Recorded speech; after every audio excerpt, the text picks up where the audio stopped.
Hi friends, welcome back to my channel. இன்றைக்கி வந்து நாம் யாழ்ப்பாணத்தில் இருக்கிற யாழ்ப்பாண கோட்டையை தான் உங்களுக்கு சுற்றி காட்ட போகிறோம். இந்த பயணத்தில் பார்த்திங்கன்னா நிறைய விஷயங்கள் நமக்கு பார்க்க கிடைக்குது. யாழ்ப்பாணத்தை பொறுத்த வரைக்கும் இலங்கையில் இருக்கிறவங்க நிறைய பேர் வந்து அதை விசிட் பண்ணுவாங்க. ஆனால் வெளிநாட்டிலேருந்து வந்து பார்க்குறவங்களோட எண்ணிக்கையை பொறுத்த வரைக்கும் ஆகவே கம்மியான வெளிநாட்டவர்கள் தான் இதை வந்து பார்வையிடுறாங்க. அது நமக்கு ஒரு கவலை தரக்கூடிய விடயமாக தான் இருக்குது. பார்த்திங்கன்னா இப்போ நான் இது பைசிக்கலில் தான் இந்த ரைடை போயிட்டு இருக்கிறேன். நீங்கள் ஆட்டோவிலையோ அல்லது வேறு வாகனங்களையோ போனீங்கன்னு சொன்னால் இந்த மாதிரியான அழகான ஒரு வியூவை வந்து உங்களுக்கு பார்க்க முடியாது.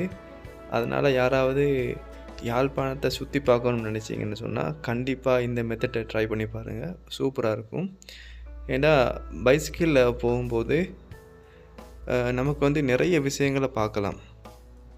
ஒரு வாகனத்தில் போகும்போது நமக்கு வந்து ஒரு குறிப்பிட்ட ஒரு இடங்களை தான் பார்க்க முடியுமே தவிர, பைசிக்கிளில் போகிறீங்கன்னு சொன்னால் நிறைய இடங்களை உங்களுக்கு அருமையாக பார்க்கலாம். அந்த வியூவை தான் பார்த்துட்டு இருக்கிறீங்க. நான் இது மொபைலால் எடுத்த வியூவே எவ்வளோ அழகாக இருக்குது. நம்ம நேரடியாக கண்ணால் பார்க்கும்போது ரொம்ப சூப்பரான வியூ கிடைக்குது. பாருங்கள், யாழ்ப்பாணம் போகிற வழியில் 2 பக்கத்துலேயும் மரங்கள் இருக்குது, பச்சை பசேலுன்னு இருக்குது. அதோடு பார்த்திங்கன்னா யாழ்ப்பாணத்தில் ஸ்பெஷல் ஒன்று தான் கடலோர பிரதேசம் உள்ளதுனால இந்த கோட்டை அமைஞ்சிக்கிறது கடலோர பிரதேசத்தில். அதனால் ஒரு இதமான ஒரு காற்று வீசும். பார்த்திங்கன்னா நான் வந்து யாழ்ப்பாண கோட்டை நெருங்கிட்டேன். இப்போ நான் என்ட்ரன்ஸ் பக்கத்தில் நான் இருக்கிறேன். இப்போ பார்க்கலாம். உங்களுக்கு இந்த கோட்டை சுற்றி பார்க்குறதுக்காக வேண்டிய ஒரு டிக்கெட் அறவிட்டுறாங்க. பெரியவங்க சிறியவங்க எல்லாருக்கும் இந்த மாதிரி ஒரு அமௌண்ட் வித்தியாசப்படும். அந்த டிக்கெட் எடுத்தோன்னு சொன்னால் நமக்குள்ளே போய்ட்டு சுற்றி பார்க்கலாம். ஆனால் நம்ம உள்ளே போகல, வெளி கோட்டையை சுற்றி இருக்கிற வியூவை தான் அழகைத்தான் நம்ம பார்க்க போகிறோம். பார்த்திங்கன்னா இது பண்ணை. இந்த பண்ணை பக்கத்தில் இது இறால் பண்ணை. இந்த இடத்துல இறால் வளர்க்குறாங்க. இந்த இடத்த பார்த்திங்கன்னு சொன்னால் நமக்கு இருந்து பேசிகிட்டு இருக்கிறதுக்கு, அதே மாதிரி நம்ம டைம் பாஸ் பண்ணுறதுக்கு ரொம்ப சூப்பரான ஒரு இடம் தான். கொழும்புல இருக்கிறவங்க, அதே மாதிரி யாழ்ப்பாணத்தை பார்த்தில்லைன்னு சொல்கிறவங்க நிறைய பேர் என்ன செய்வாங்கன்னு கேட்டால், வேறு இடங்கள்லேருந்து நிறைய பேர் வந்து இந்த யாழ்ப்பாணத்தை பார்வையிடுவாங்க. வண்டியாக வருவாங்க. அதாவது நிறைய சிங்கள மக்கள் நம்ம இங்கே வர்றதை பார்க்கலாம். அப்போ இந்த பாருங்கள், எவ்வளோ கோட்டை எவ்வளோ பிரம்மாண்டமாக அமைக்கப்பட்டிருக்குன்னு சொல்லி உங்களுக்கு பார்க்கலாம். இந்த கோட்டையை சுற்றி போகும்போது நிறைய அற்புதமான அழகான காட்சிகள் நமக்கு பார்க்கக்கூடியதாக இருக்குது. இதை கண்டிப்பாக உள்ளூர் மக்கள் மட்டுமல்ல, வெளிநாட்டவங்களும் கண்டிப்பாக வந்து பார்க்கணும். அதற்கான ஏற்பாடுகள் நிறைய செய்ய வேண்டியிருக்குது. இந்த பாதையை பொறுத்த வரைக்கும் இந்த பாதையில் போகும்போது அந்த இதமான காற்று அதோட நம்மளை மெய் மறக்க வைக்கிற மாதிரி ஒரு சுகம் ஒன்று நமக்கு பார்க்கலாம். பாருங்கள், இவ்வளோ பச்சை பசேலன்று இருக்குது இடம். அதே மாதிரி காற்று அடிக்குது, நிழல் தரக்கூடிய மரங்கள் இருக்குது. இதெல்லாம் வந்து எல்லா இடங்களையும் அமைகிறது கிடையாது. யாழ்ப்பாணத்துக்கு வந்தீங்கன்னு சொன்னால் இந்த அருமையான காட்சிகள் உங்களுக்கு பார்க்கலாம். பாருங்கள், இந்த வழியாக போகிறவங்க கூட இந்த அழகை பார்த்துட்டு அந்த இடத்துல இருந்து ஓய்வெடுத்து கொஞ்சம் ரிலாக்ஸ் பண்ணிவிட்டு போகிற காட்சிகளை பார்க்கலாம். நமக்கு என்ன கேட்டால் அதோட அருமை புரியுது.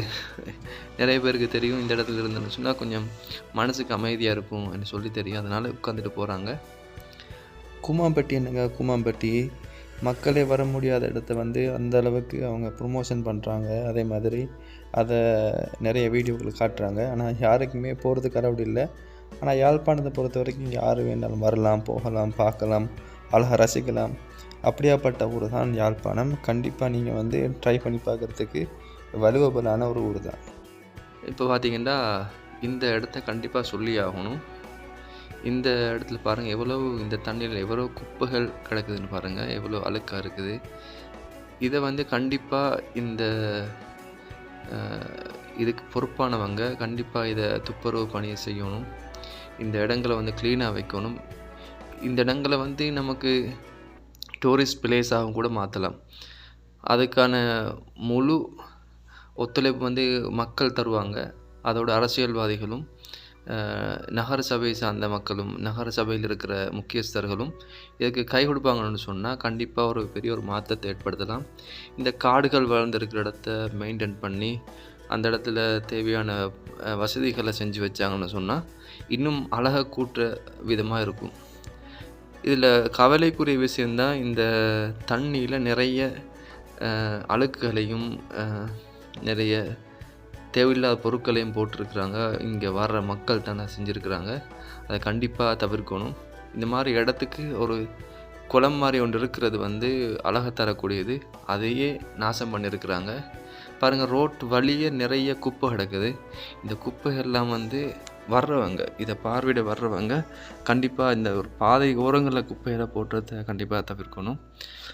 இந்த அருமையான காட்சிகள் பாருங்கள், இது உடஞ்சிருக்கிறத புனர்நிர்மாணம் செஞ்சுருக்கிறாங்க. ஆனால் புனர்நிர்மாணம் செஞ்சுருக்கிற நல்லா நமக்கு தெளிவாக விளங்குது. ஆரம்பத்தில் கட்டின அளவுக்கு அவங்க இதை கட்ட முடியாது. ஏதோ சிமெண்ட்டை வச்சு அவங்க புனர்நிர்மாணம் பண்ணியிருக்கிறாங்க.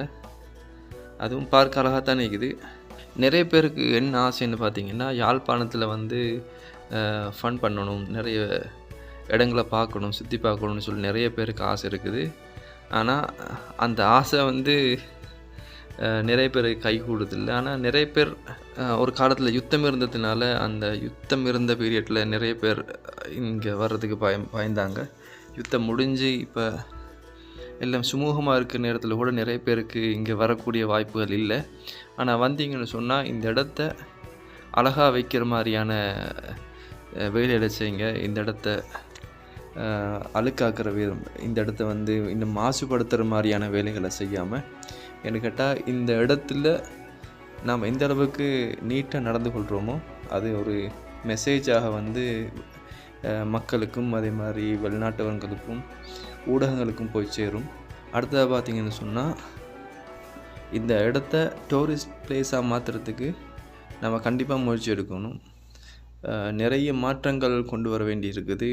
அதாவது நிறைய ஃபெசிலிட்டிஸ் இந்த இடத்துல பண்ண வேண்டி இருக்குது. அதெல்லாம் சரியான முறையில் பண்ணி கொடுத்தாங்கன்னு சொன்னால் இதை டூரிஸ்ட் கவரக்கூடிய ஒரு இடமாக மாறலாம். கண்டிப்பாக அதுக்கான நிறைய வாய்ப்புகள் இருக்குது. நிறைய பேர் வராங்க இல்லை, அதுதான் உண்மை. 100க்கு 2 பேர் தான் வராங்க. மற்றபடி உள்நாட்டவங்க தான் நிறைய பேர் இந்த இடத்த சுற்றி பார்க்குறத பார்க்குறோம். அந்தளவுக்கு மெசேஜ் போகுதில்லை ஒன்று.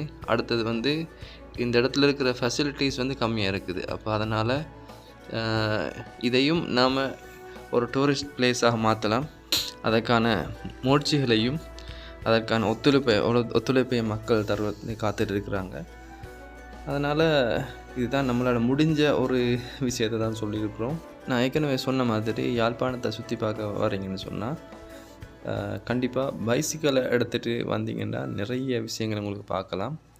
நிறைய இடங்கள் இருக்குது. இது பார்த்திங்கன்னா துரையப்பா விளையாட்டரங்கம், அது பக்கத்தில் யாழ்ப்பாண நூலகம் இருக்குது. நிறைய விஷயங்கள் உங்களுக்கு பார்க்குறதுக்கும் அறிவை வளர்த்து கொள்றதுக்கும் நிறைய விஷயங்கள் யாழ்ப்பாணத்தில் காணப்படுது.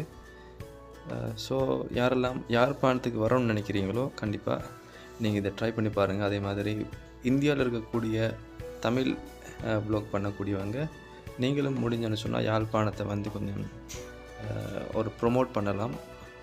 இந்த நிறைய இடங்கள் இலங்கையில் இருக்க நிறைய இடங்களுக்கு டூரிஸ்ட் வருவாங்க. ஆனால் யாழ்ப்பாணத்துக்கு வர்றது கம்மியாக இருக்கிறதுனால இது ஒரு டூரிஸ்ட் பிளேஸாக மாற்றுறதுக்கு நம்மளால் முடிஞ்ச ஒரு விஷயந்தான் இது. ஓகே ஃப்ரெண்ட்ஸ், மீண்டும் நம்ம சந்திக்கலாம். இந்த வீடியோ கண்டிப்பாக உங்கள் ஃப்ரெண்ட்ஸ் கூட தெரிஞ்சவங்க கூட ஷேர் பண்ணிக்கொள்ளுங்கள். நம்ம சேனலை சப்ஸ்கிரைப் பண்ணிக்கொள்ளுங்கள். இது மாதிரி பிரயோஜனமுள்ள வீடியோக்களை தினமும் பார்க்கலாம்.